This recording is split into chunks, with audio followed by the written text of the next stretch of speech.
Welcome to Sangeeta kitchen. Sangeeta কিচেনে আপনাদের সকলকে স্বাগত জানাই। সঙ্গীতা কিচেনে আমি আজকে আপনাদের সামনে আরেকটি রেসিপি নিয়ে হাজির হয়েছি। খুব সাধারণ সাধারণ এবং খুব সুস্বাদু রেসিপি নিয়ে আমি আপনাদের সামনে বারবার বলছি, আমার চ্যানেলটাকে আপনারা একটু ভিজিট করে দেখবেন। খুব সাধারণ সাধারণ রেসিপি, কিন্তু অসাধারণ খেতে লাগে এরকম কিছু রেসিপি নিয়ে আপনাদের সামনে হাজির হয়, এবং খুবই স্বাস্থ্যকর রেসিপি। এই দেখুন, এই সে বলে না চিচিঙ্গা, এরকম চিচিঙ্গা আমি এইভাবে লম্বা লম্বা করে কেটে নিয়েছি, আর এর সঙ্গে আমি এরকম সরু সরু করে আলু কেটে নিয়েছি। এবারে এর সঙ্গে দেখুন মশলা যেটা দেবো, চিংড়ি মাছের দেখুন মাথা আমি বেটে শিলে চিপে রসটা বার করে নিয়েছি। এই রসটা দিলে মানে খুব টেস্টি লাগবে। আর তার সঙ্গে দেবো এরকম চিংড়ি মাছ, 1 চামচ জিরে বাটা আর চেরা কাঁচা লঙ্কা। এবার দেখুন আমি কীভাবে রেসিপিটা তৈরি করি।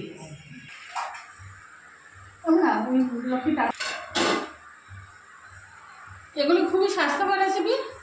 দেখুন আমি এতটা তরকারি করবো, অন্তত এরকম আমি প্রায় 1 কিলো চিচিঙ্গার তরকারি করব, কিন্তু তেল দিলাম খুবই অল্প। আর এর মধ্যে যেটা দিতে হবে সেটা হচ্ছে চন্দনী। চন্দনী আপনারা চেনেন তো, 1 চামচ চন্দনী দিয়ে দেবো। দিয়ে দেবো একটু শুকনো লঙ্কা। এবার তার মধ্যে দিয়ে দেবো এবার চিংড়িগুলো।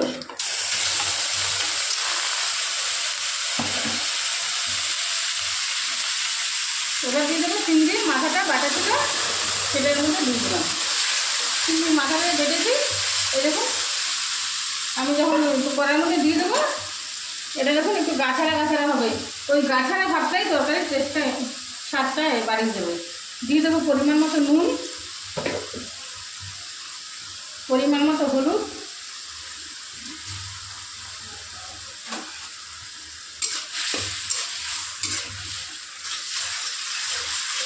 এই চন্দনী দিয়ে এরকম জিরে বাটা দিয়ে এরকম চিচিঙ্গার তরকারি।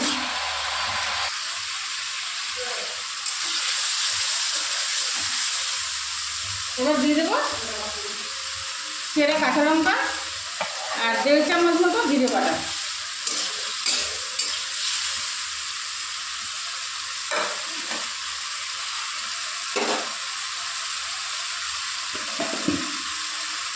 এবার আলুগুলো সরু সরু করে কেটেছি, আলু চিচিঙ্গা একবারে আমি দিয়ে দেবো।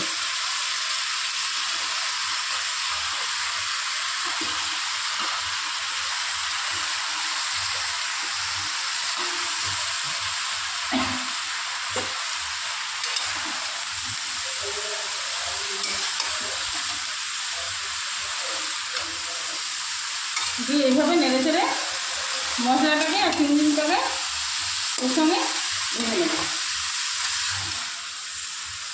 খুব সাধারণ এবং খুব সুস্বাদু রেসিপি। বারবার বলছি, আমার সাধারণ চ্যানেলটাকে আপনারা একটু ফলো করুন, আমাকে এগিয়ে যেতে সাহায্য করুন। প্রচুর রেসিপি দেওয়া আছে, আমি সফলতা পাচ্ছি না বলে আমার খুব মনটা খারাপ হচ্ছে। এবার একটু কষিয়ে নিয়ে আমি আপনাদের সঙ্গে ফিরে আসছি। এরকম আমি খানিকক্ষণ চাপা দিয়ে রেখেছিলাম। এবার আমি মশলাটা থালাটা দিয়ে চাপা দিয়ে রেখেছিলাম, এই মশলাটা আমার কষানো হয়ে গেছে। এবারে মশলা কাঁচা গন্ধটা আর থাকবে না। এবার আমি এর মধ্যে জল দিয়ে দেবো।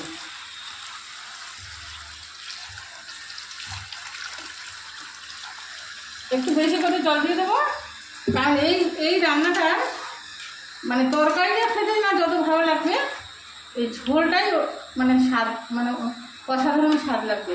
এই ঝোলটা দিয়ে 1 থাল ভাত আপনারা খেয়ে নিতে পারবেন।